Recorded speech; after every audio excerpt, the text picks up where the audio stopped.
Hey everybody, the Gaming Guru 51 here, and welcome back to Crash Bandicoot 2. In the last episode, we finally completed Road to Ruin after entering the level from the secret entrance, and we also completed Cold Hard Crash, a level that I was definitely dreading throughout the entire project, and I'm so glad that we completed it with minimal casualty. With minimal deaths. There we go. In this episode, we're going to be finishing up these last two levels in the 4th warp room and finally completing it. So let's go ahead and enter level 19, Ruination. Now this level can prove to be a little challenging. I'm not gonna lie. And it will have the same feel as Road to Ruin with its aesthetics, and I think it looks really nice. However, the level is a little bit of a jerk, because if you break these 4 boxes, there is a nitro box there. If you were just going upward, spinning all the boxes, you would probably either die or just take damage, because you wouldn't have known that nitro box existed. But I remember, because I remember it taking my life once before when I first played the game, so I do not want it to take another. And wow, that monkey, man, he was crazy. Now, the problem with this level for me, and it is not necessarily the level's fault, is that I have really bad depth perception. But of course, we already knew that, right? There's a lot of places in this level where it could be a problem. Also, nitro boxes from a switch is dangerous. And also, there are 2 gems in this level to get. One of them is from the green gem platform. You can only go this way if you have the green gem, which I definitely do. So that is pretty nice for us. Now, we do have to avoid some logs, which could be scary. It could be scary. But if you just jump, watch, and just listen for the logs that appear, you should definitely be okay. And I'm not burning myself today. That would have been bad news bears right there. And you kind of have to listen for those logs because they could prove to be dangerous if you're not careful. And just come over here and murder this guy, which is awesome. And come up here and just kind of keep your distance, keep your landing, make sure you're landing on the areas or else you're gonna fall and die, which is not okay. But so far so good, we're doing pretty good. And we have invincibility, that is excellent. I just don't even care about anything in the world. I thought I'm dead, holy crap, that was dangerous. And wow, we just made it through all that and we got ourselves the clear gem, which is awesome. Now we can head right back. Now, there is the crystal right there for us, but of course, I'm not going to be going back for that. We're going to do... Wait, I was alive for a second? Are you kidding?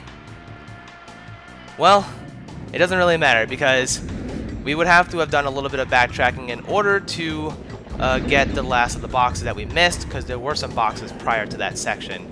So I guess it was nice that we died, but I'm kind of sad that we lost essentially 2 free hits. So I would have loved to have kept them, but of course dying isn't the biggest penalty right now.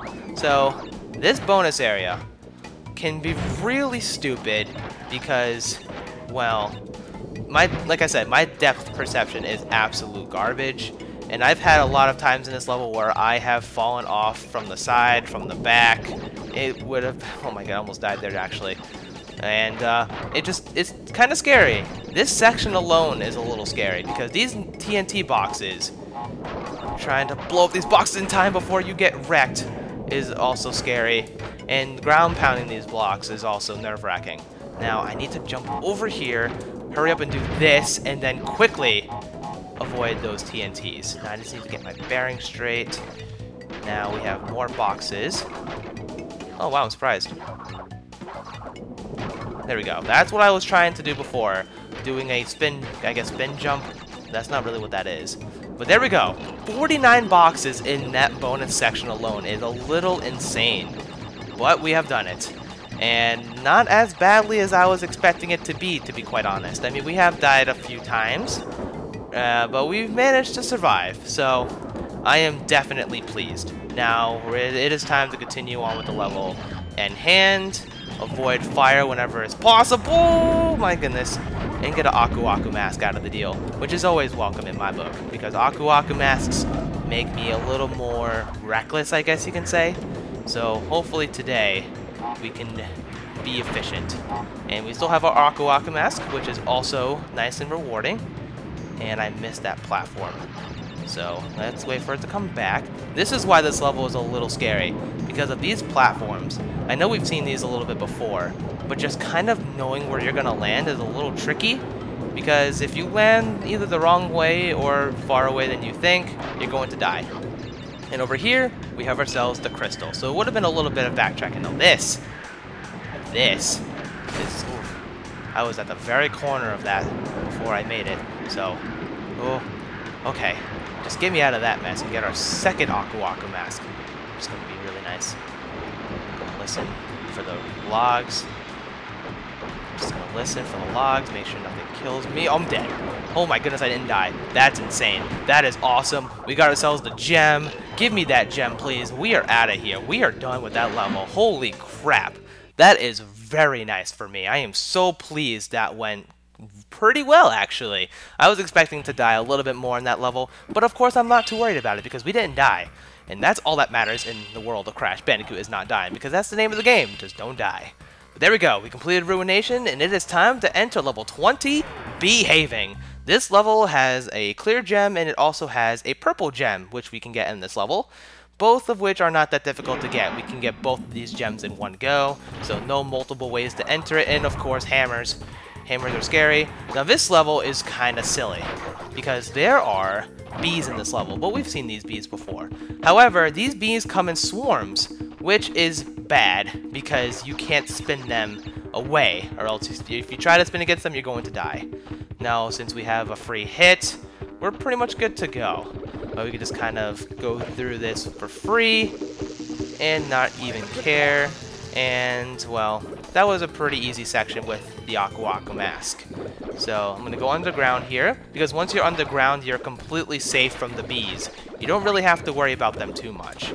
And if you just keep on going, we should be good. And of course, if you touch this guy, you will get wrecked as well. Now I'm going to wait. And wow, that was really well played. That was really well timed as well. That is very nice. Now, kill this guy. Just go, go, go. Wow, I'm surprised we haven't got hit by the bees yet, which is very nice. But if you do my little Speedy Gonzalez technique, you should be good to go. Now, up here is a place that you think I was going to die from jumping on those nitro boxes, but we didn't die, which is very nice.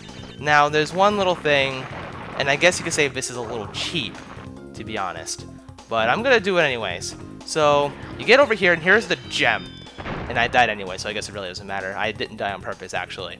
But the game does save your progress. Well, not really save your progress, but it saves you getting the gem after you collect it. So even though you did die, and you're not at that section anymore, you don't have to go back into that section to get the gem. And to my knowledge, I don't believe there are any boxes in that section at all. So that means you don't have to go through it, and you get to keep the gem. And it could be dumb, I know, it's a little cheap, but I'm pretty okay with it. I mean, it's a pretty difficult section that I don't have to waste time to go through, so I'm not too worried about it. And I mean, since we got the gem, we're pretty much good to go as well.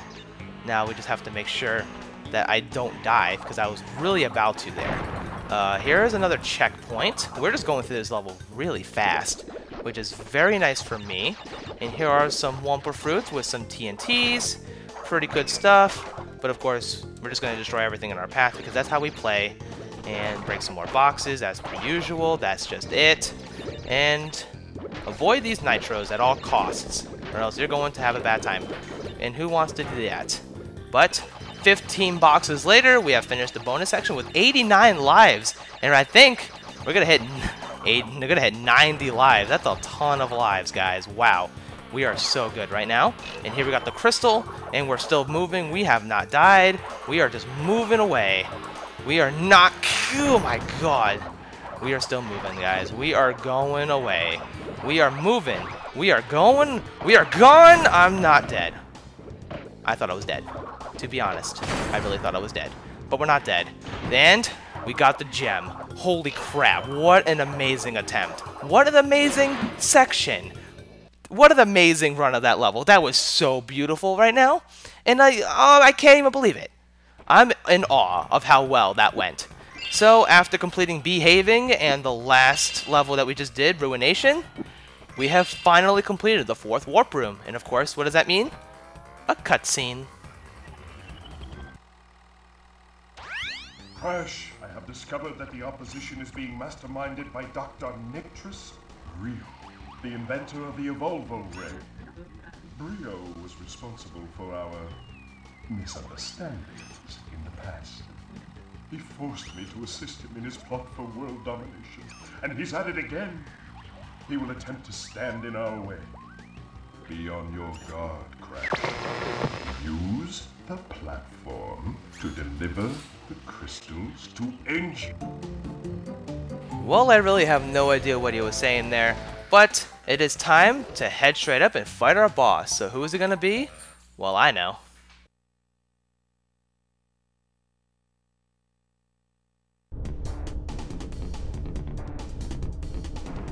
Like Dr. Cortex said, keep the 20 crystals you have collected to me. Alrighty guys, this is Cortex's right-hand man. This is Dr. Engine, and I do love the pun. Now in this fight, you do have Wumper Fruits that you can shoot by repeatedly pressing the square button, which is only a mechanic that appears in this fight. Which I mean, I guess is pretty cool, but I mean, you don't see this anywhere else besides this fight, and it's kind of weird that we're not trying to like spin on him or anything like that. But I mean, I guess they had to find a way to make it more interesting, I guess, right? But, so we have to blow up all the body parts of this robotic robot. That was a pretty poorly worded explanation. You have to break the parts of his robotic body, I guess. I don't even know what I'm talking about. But we have 3 more hits left, which isn't too bad. These 2 hits will be a little difficult because he is trying to blow up us with his rockets, which is definitely not fun. And of course, hitting his shoulders with his rockets is a little difficult. So it alternates between staying to the right and staying to the left. It's a pretty predictable fight, to be honest, once you know his pattern. And I mean, it could be worse. I'm really glad it's not. But being the 4th boss, I expected a little bit more. But I mean, I guess if you don't know what's coming, this could be a problem. And there we go, we have blow him up. Now I'm going to jump there because if you're not expecting that, that will kill you. Now this final phase is not that bad. You get a little bit of time to shoot at him before he shoots away the platform. And I mean, it's not that... Wow, that's it? That was it? Cortex will be very displeased with your resistance. Prepare to suffer his wrath. Gotta love that PS1 sound. I have no idea what he says there. If someone could tell me in the comments what he said there, I would be very pleased. But here we are, at the final warp room. What is your problem, Bandicoot?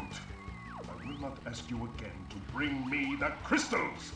Obtain the remaining 5 crystals, Crash, and bring them to me.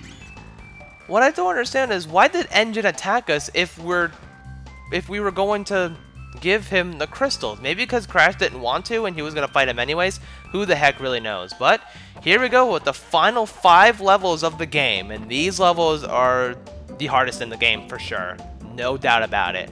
And with that, next time on Crash Bandicoot 2, we're going to be beginning the 5th and final warp room. Oh boy, I cannot believe it. So, with that being said, thank you guys so very much for watching, and I will see you guys next time for some more Crash Bandicoot 2. See you guys then.